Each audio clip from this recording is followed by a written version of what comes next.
Yeah, once again, MeistR from ProNoobs.com here with Ross. Ross, nice to meet you. Okay, so I'd like to conduct a little interview. This is midnight release for Starcraft 2, so we're all pretty excited. Just to get it started off, your favorite race, or at least the one you play most? I've been a Pro Ross player since the original one. And how long have you been playing the original? I played the original one from probably, I think, 95 to 2002. And I took a break, and then I came back for 2. So probably about a decade, give or take. Yeah. Have you played professionally in tournaments? I used to just do like casual LAN tournaments. I've never done anything like at super high competitive levels, but just online gameplay mostly. Seeing as you're such an experienced and aged and learned player, what's your APM? I think give or take, it's probably like during an encounter, it's probably 250, 200 plus. During just regular macro, probably like 100, 150 high. That's pretty impressive. Yeah. Now, what's your favorite unit to micro? My favorite unit to micro is probably in the original. In the original one is Marines, without a doubt. Yeah, Marine micro, you could just wreck everything. You could take out multiple zealots with one perfectly microed Marine. Exactly. Yeah. I actually remember a replay of David Kim, boxer, and he was up against. He had 3 Marines up against like 3 lurkers or something, and he microed them so that the path of the lurker spikes wouldn't make contact. It was just amazing. Yep. But yeah. Marine micro. Yeah, micros are So, next question. What is your favorite build? My favorite, well, in Starcraft 2 or the original? You're a beta user, right? Yeah, I did play in the beta, yeah. Okay, so what about your favorite Starcraft 2 build? Well, the one I typically use the most. I didn't get to play a lot in the beta because of work and other real life obligations, but my favorite one was 2-gate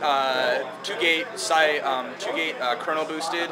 4 zealot push into their base, see if they're teching. If they're teching, build the Psi Core up to the robotics facility, and then from there go the Colossus or the Immortals. All right. And then push with Stalker Sentry Immortal. Now, Colossus. What do you usually do as far as 1v1s? Do you like to stay back and turtle up a bit and macro up, or do you like to push and give that early aggression? I like to get the early aggression to kind of try to force them into trying to counter me, and then play off that. Yeah, and then after that, I mean, obviously, one of the more powerful strategies with Protoss in this one is proxying a pylon out, which is really powerful, especially if they don't see your proxy pylon. Yeah, and you just warp gate with chrono boost, and yeah, I've seen that used quite a bit. Do you use any cheese tactics? Define cheese tactic. Cheese tactic. I would say an early move that a really unorthodox move that catches the opponent off guard. Well, I think a big thing is, I mean, with any professional gaming, is just mind games, getting into your opponent's head and kind of doing the unexpected. Okay. So, I mean, depending on the circumstance, yeah. I mean, if you want to do the unexpected, yeah. Done stuff like a Colossus drop or anything like that? Yeah, actually, there was one of my beta games. I got the fleet beacon, and then I warped in a mothership and kept it just outside of his base and waited for him to push, and then I warped Stalker Colossus and yeah, 1 sec. Okay. Well, we just got interrupted by a very rude man. We'll continue.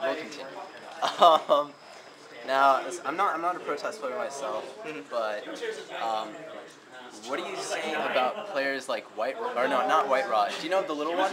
A little bit, yeah. Yeah, he's a really famous German player, and he's known for being random most of the time. He goes into his matches random, and he plays very intuitively, and no thank you. And what do you say about players like that who can just go in with no fear and just, given the circumstances, do what they need to do? I really think that's just a solid strategy. I mean, if you're gonna show fear, your opponent can exploit that, of course. I mean, once your opponent knows what you're gonna do, it's just mind games, and you're just gonna break down. How important do you think that time window is, where your opponent doesn't know what race you're on? Well, if like in a random pick. I don't know how important it would be unless you're going like early rush, because you don't know what they're going to tech against you, and you don't really know like the early matchup against what they are. So I mean, most people are going to scout early anyways, so they're probably going to get you early anyways, and then from there, if they lock you out of their base and keep their tech buildings in fog of war, it might be a little bit more difficult, so you can't really see what they're doing. But And your favorite unit? My favorite unit of all time is I have to go to Dark Templars. Dark Templars. Yeah. All right. All right. Now, what do you do about someone who has really good detection, really good scouting? They know you're going for it.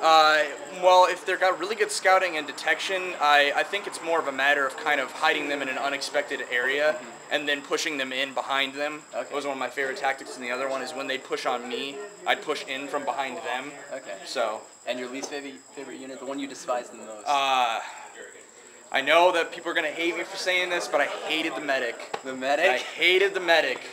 So what do you think about the medivac now? The medivac I think is a little bit better because it doesn't really I know a lot of people, a lot of Terran using the MMN.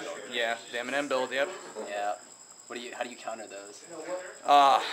With Protoss, well, if you have the opportunity to, I would say it's probably better to try to keep the try to separate the ground force from the medevac as best you can.